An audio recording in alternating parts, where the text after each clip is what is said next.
राधे राधे दोस्तों। स्वागत है आपका शब्दों की दुनिया में। आज सुनिए महाश्वेता देवी जी की लिखी कहानी क्यों क्यों लड़की। इस कहानी में एक आदिवासी लड़की के विचारों में जिज्ञासा, जीवन संघर्ष तथा कार्य करने की लगन को रोचक संवाद शैली में प्रस्तुत किया गया है, जो इस प्रकार है। पर क्यों? एक छोटी सी लड़की थी वह, करीब 10 साल की। एक बड़े से सांप का पीछा कर रही थी। मैं उसके पीछे भागी, उसकी चोटियां पकड़ घसीट कर लाई, उस पर चिल्लाई, ना मोइना ना। क्यों? उसने पूछा। वो कोई धामन वामन नहीं है, नाग है नाग। तो नाग को क्यों ना पकड़ूं? क्यों? अरे काट लेगा। नहीं, इस बार नहीं। पर क्यों? मैं उसे ऑफिस तक घसीट कर लाई। वहाँ उसकी माँ खीरी एक टोकरी बुन रही थी। चलो थोड़ा आराम कर लो, मैंने कहा। क्यों? क्यों नहीं? थकी नहीं हो क्या? मोइना ने सिर हिलाया। बाबू की बकरियां कौन घर लाएगा? और लकड़ी लाना, पानी लाना, चिड़िया पकड़ने का फंदा लगाना, ये सब कौन करेगा? खीरी ने कहा। बाबू ने जो चावल भेजा है उसके लिए उसे धन्यवाद देना ना भूलना।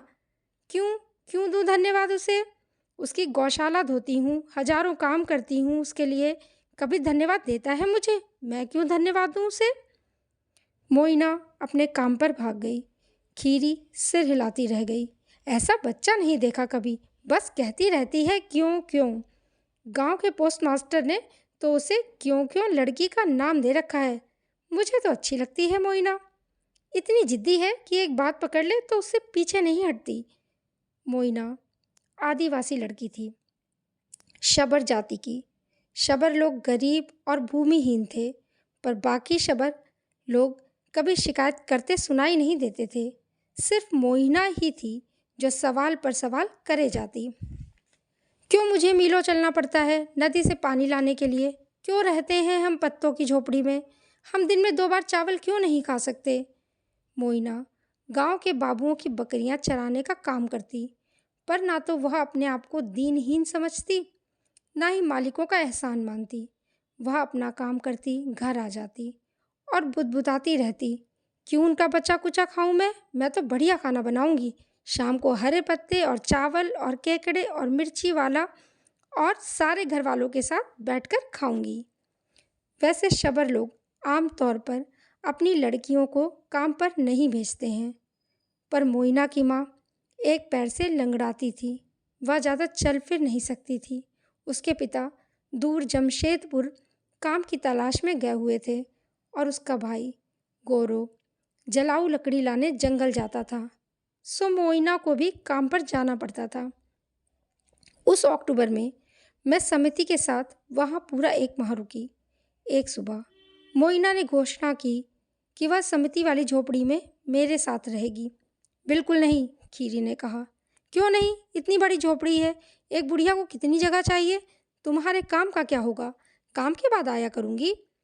और वह एक जोड़ी कपड़े और एक नेवले का बच्चा लिए आ पहुंची।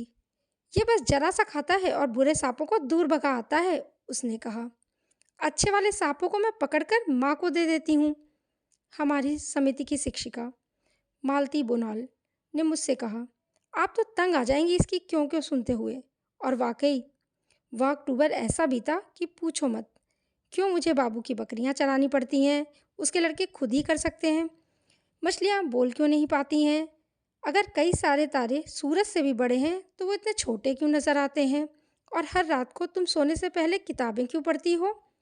क्योंकि किताबों में तुम्हारी क्यों क्यों के जवाब मिलते हैं। इस बार मोइना चुप रही। उसने कमरा ठीक ठाक किया, रंगन के फूलों वाले झाड़ को पानी दिया, नेवले को मछली दी। फिर उसने कहा, मैं पढ़ना सीखूंगी और अपने सारे सवालों के जवाब ढूंढ निकालूंगी।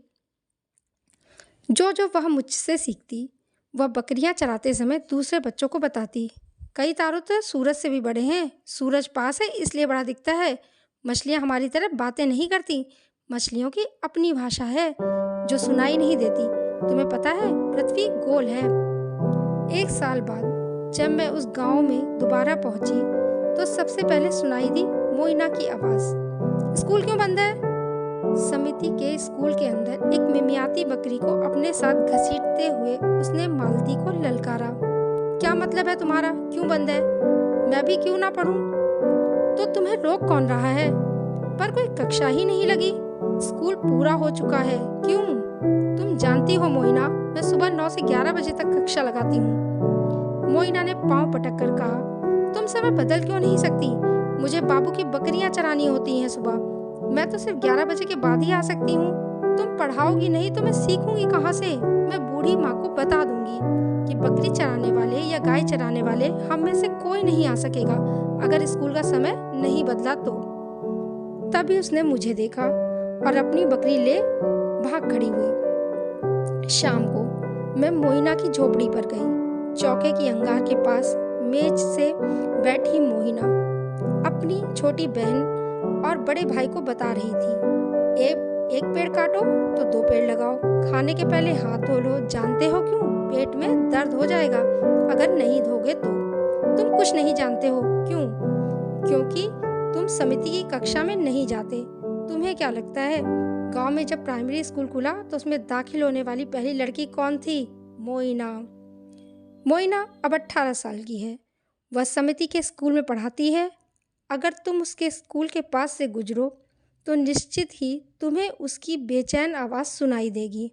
आलस मत करो, सवाल करो मुझसे। पूछो क्यों मच्छरों को ख़त्म करना चाहिए, क्यों ध्रुव तारा हमेशा उत्तरी आकाश में ही रहता है। और दूसरे बच्चे भी अब सीख रहे हैं पूछना क्यों। वैसे मोइना को पता नहीं है कि मैं उसकी कहानी लिख रही हूँ। अगर उसे बताया जाए तो कहेगी क्यों, मेरे बारे में क्यों। आप सुन रहे थे महाश्वेता देवी जी की कहानी क्यों क्यों लड़की।